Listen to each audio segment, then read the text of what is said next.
मी सुरू करतो बेटा. एकच मिनिट.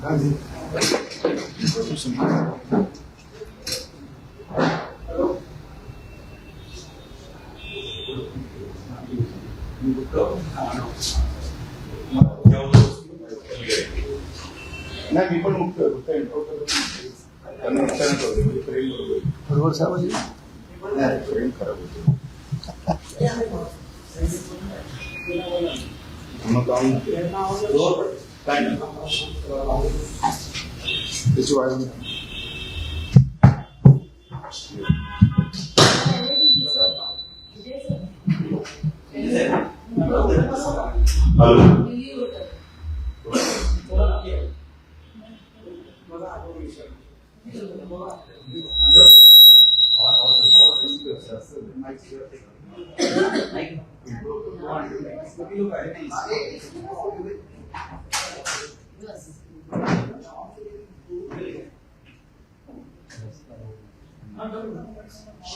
जय महाराष्ट्र. तुमचं सर्वांचं स्वागत. शिवसेनेतर्फे शिवसेनेचे नवनियुक्त प्रवक्ते आदरणीय प्रकाश महाजन सर यांची आज या ठिकाणी पत्रकार परिषद आयोजित केलेली आहे. मी त्यांना विनंती करतो की आपण या पत्रकार परिषदेला संबोधित करू.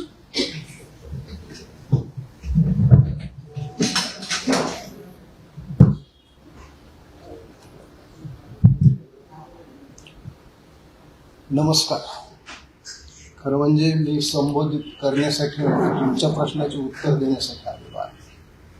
आपल्याला काही प्रश्न विचारायचे असतील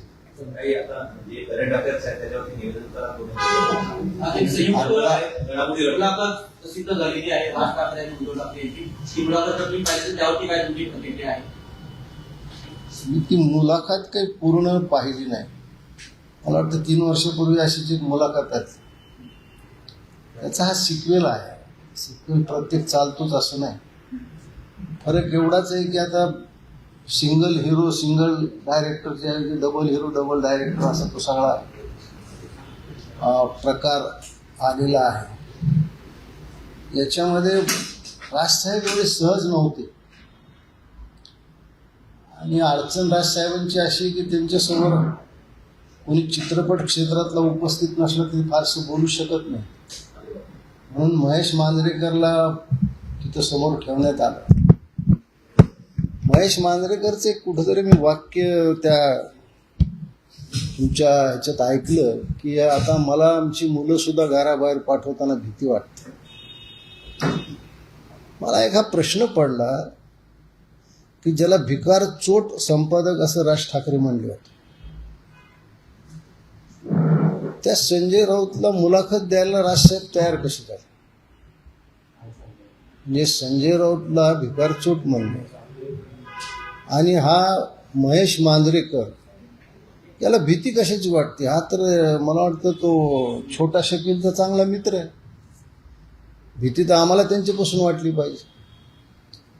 म्हणजे महाराष्ट्रद्रोही ज्या छोटा शकीलनं दाऊद इब्राहिमनं 92चे बॉम्बस्फोट घडवले त्यांचा हा मित्र, त्याला मुलाखत देताना राजसाहेबाला थोडा सुद्धा महाराष्ट्राचा मुंबईचा विचार नाही आला. माझ्या दृष्टीने ते खूप आश्चर्याची गोष्ट आहे.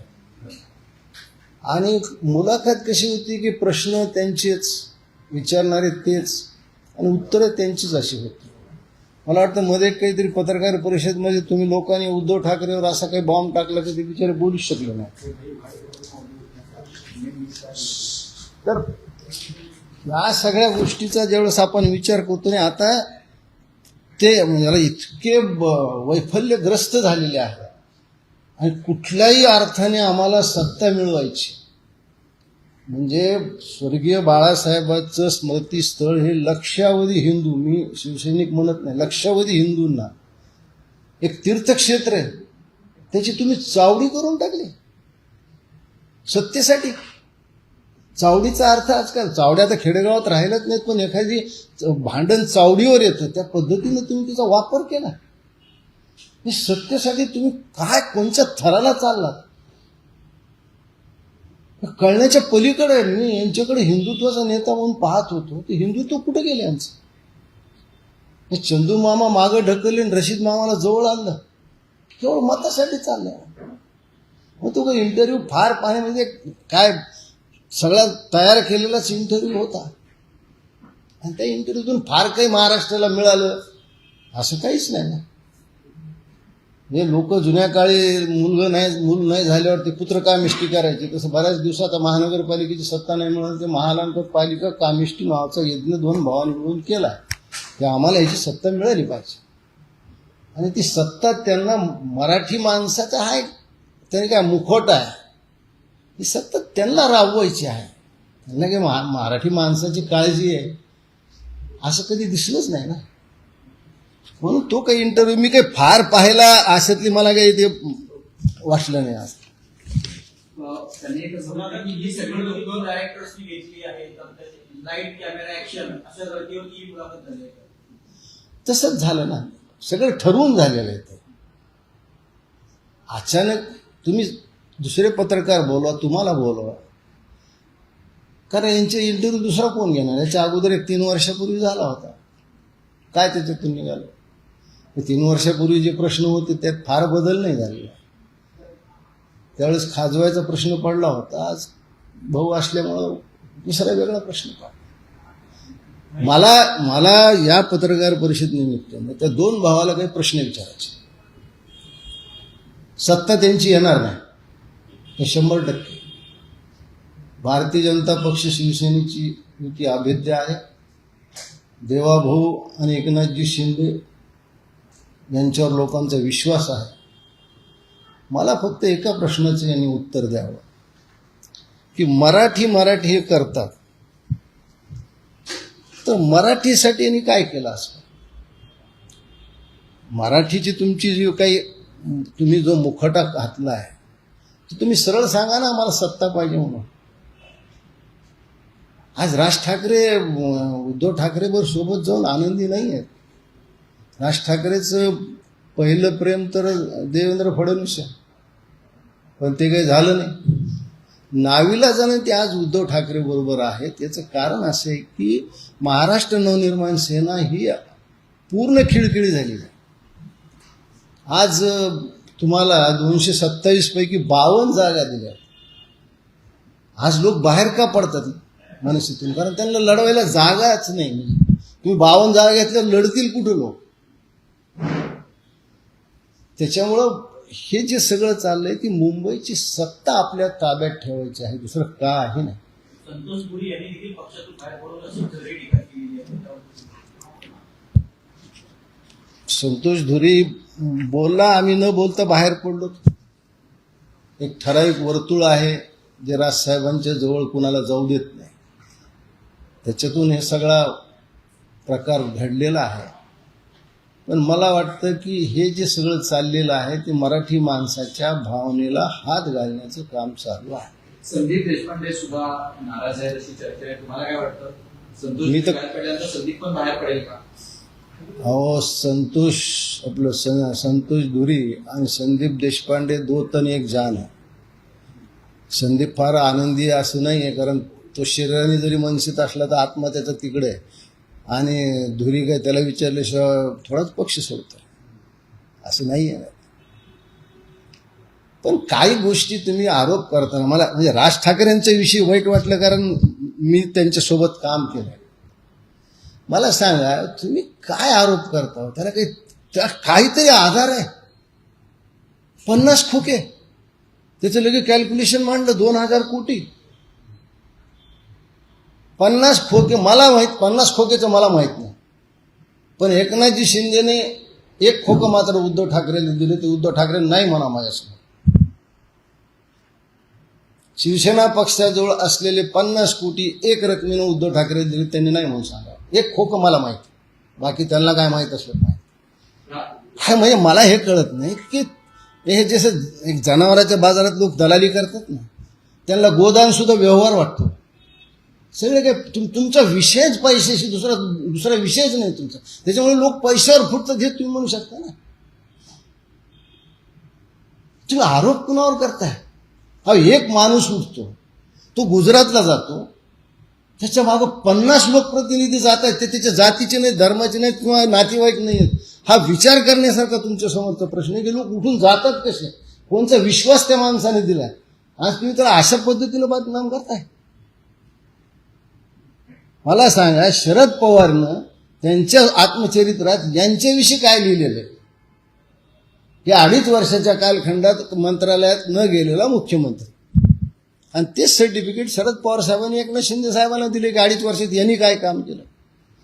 राज ठाकरेंनी आज मुलाखतीत असं म्हटलं की हे सगळे लोक बसवलेले आहेत आणि त्यांच्या धन्यासाठी म्हणून हे सगळे काम करतात. कोणचे लोक? देवेंद्र फडणवीस असतील, एकनाथ शिंदे असतील, हे सगळे बसवलेले लोक आहेत, हे काय स्वतःहून बसलेले नाही. हे कसं आहे, आता ते इतकं पानसट वाक्य झालेलं आहे. बसवलेले लोक असले असते तर विधानसभेत एवढा चांगला निर्णय आला असता का? आत्ताच्या तुम्ही नगरपालिकेमध्ये एवढा निर्णय चांगला आला असता. मला भारतीय जनता पक्ष ते समर्थ आहेत, पण मी शिंदे साहेबांविषयी सांगू शकतो की मराठवाड्यात शिवसेना पहिला क्रमांकावर आहे नगरपालिकेमध्ये. हा 54 नगराध्यक्ष आमचे, 9 तुमचे. काय झालं ह्याचं आत्मपरीक्षण उद्धव ठाकरेंनी कधी केलंच नाही. मला कधी कधी एक विनोदी अंगाने घ्या, फार सिरियस घेऊ नका, यांची सत्ता तर येणार नाही. समजा आलीच, जसं राज ठाकरे एकदा सभेत म्हणले होते, त्या उद्धवला सांगा तुझ्या बायकोला महानगरपालिकेत पाठवू नका. उद्या सत्ता आली तर या 2 बायकामध्ये भांडणं लागतील ना, कोणी कोणच्या वारी महानगरपालिकेत जायचं. आणि समजा चुकून एकाचा मंगळवार आला आणि त्या दिवशी स्टँडिंगची मीटिंग आली तर ती भांडारा कोणी घ्यायचं? अवघड प्रश्न आहे ना. तुम्हीच प्रश्न उभा केले नाही, आम्ही नाही केले. तुम्हीच मिठीने तिचा गाळ काढला ना. आज तुम्ही एकत्र आला तर तुम्ही काय, तुम्ही जी चावडी ती काल मला इतकं वाईट वाटलं. तुम्हीच चावडीवर आलात ना. कुणी तुला घरात सांभाळलं, कुणी सूप नेऊन दिलं, कुणी वडे नेऊन दिले, तुम्ही काढलेले, आम्ही नाही काढलं. याची उत्तरं कशी देणार तुम्ही जनतेला?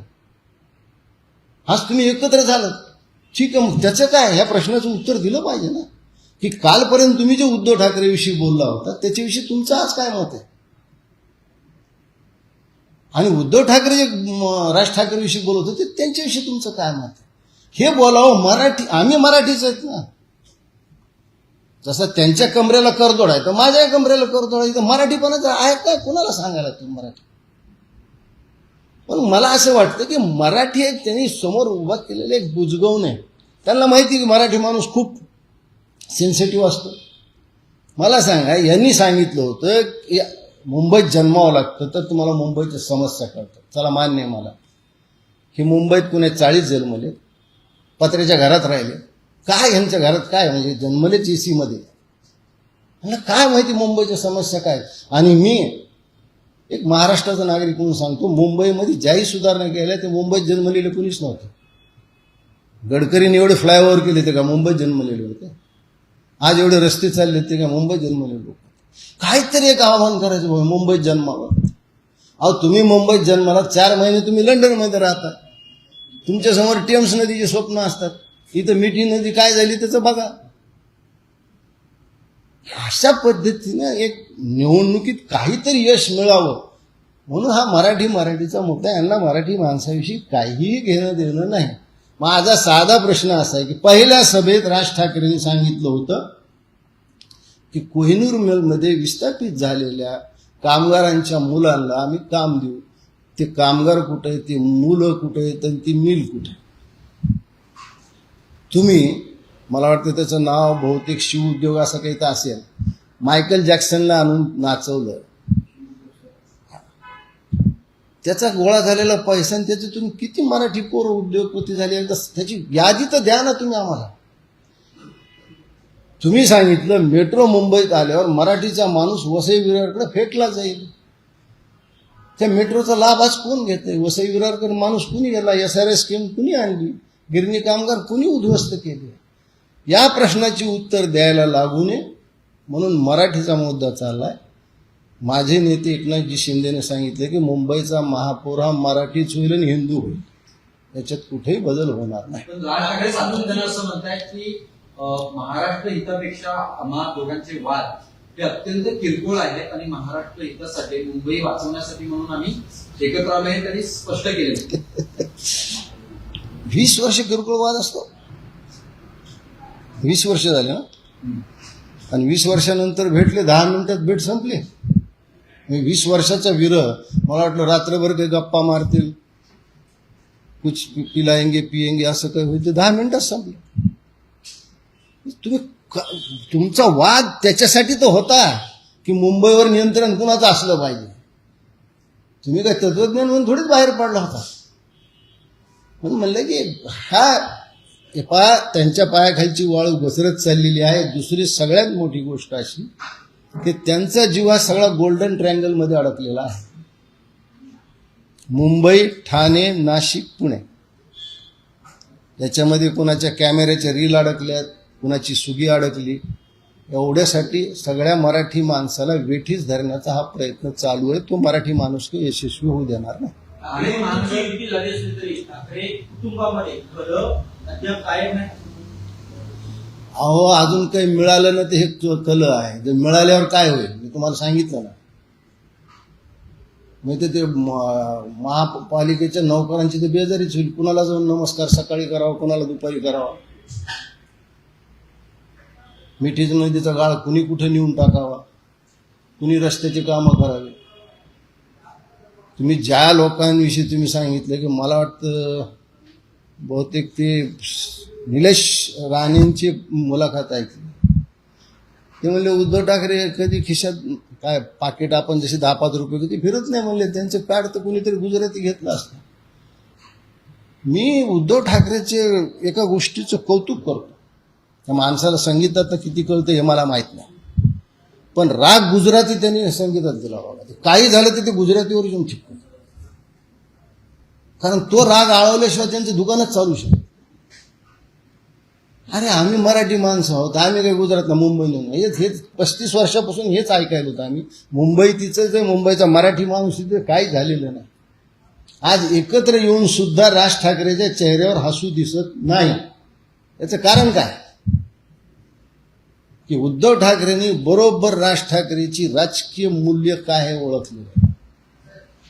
25 जागा दिल्यात त्यांनी पुण्यात, 27 जागा दिल्यात नाशिकमध्ये. एक काळ त्यांचे 3 आमदार होते, तिथं महापौर होता तिथं. ही त्यांची राजकीय पद बरोबर उद्धव ठाकरेंनी ओळखली आणि राज ठाकरेंनी टोटल पक्ष उद्धव ठाकरेंना सरेंडर केलेला. ठाणे महानगरपालिकेच्या बाबतीत मनसेचे अविनाश जाधव यांनी एका मुलाखतीत असं वक्तव्य केलंय की शरदचंद्र पवार राष्ट्रवादी पक्षाचे जर 22 नगरसेवक 22 जागा निवडून आल्या आणि उद्धव बाळासाहेब ठाकरे पक्षाचे जर 20 पेक्षा अधिक जागा निवडून आल्या तर आमचा पाठिंबा थेट भाजपला असेल आणि मी भाजपचा महापौर बसून अशा पद्धतीने. मी काय अविनाशचे ते वक्तव्य ऐकलं नाही, त्याच्यामुळे मी त्याच्यावर काय फार प्रतिक्रिया द्यावी असं नाही. पण तुमचं म्हणणं खरं असेल तर तो भाजपकडे जाण्याचा रस्ता तर करत नाही असं मला थोडा उगा संशय. भाजपविषयी सहानुभूती त्याच्या मनात आहे म्हणजे एक चॅनल त्यांनी ओपन ठेवलं असं मला वाटतं.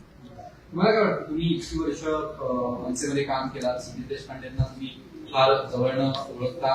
संदीप मनसेत आहे सध्या तर आहे. जो माणूस ओरडून ओरडून आपली निष्ठा सांगत असतो त्याच्याविषयी थोडा संशय यायला हरकत नाही. 8 दिवस राहील अशातला काही भाग नाही. किरीट सोमय्या यांनी एक ट्विट केलं. त्या ट्विटमधून त्यांनी माजी महापौर किशोरी पेठेकर यांचे डॉक्युमेंट जे निवडणूक आयोगाच्या जे सबमिट केले ते प्रसिद्ध केले. त्यांचा म्हटलं आहे की त्यांनी खरी माहिती जी आहे ती उघड केली नाहीये त्यांच्या पत्रात. नाही, त्यांनी म्हणजे त्या खोटं तर सरासर बोलतात हे तर आपण बरेच वेळा पाहिले, पण ते माहिती खोटी देतात हे आजच मला किरीट सोमय्याच्या त्या ट्विटवरून लक्षात आलं. पण दोष किशोरीताईचा नाही आहे. त्यांची राजकीय उंची आणि रुंदी फार काही नसल्यामुळे ते त्या पद्धतीनं वागतात. त्यांच्यामुळे त्यांनी खोटी माहिती देणं हे त्यांच्या स्वभावाला धरून आहे.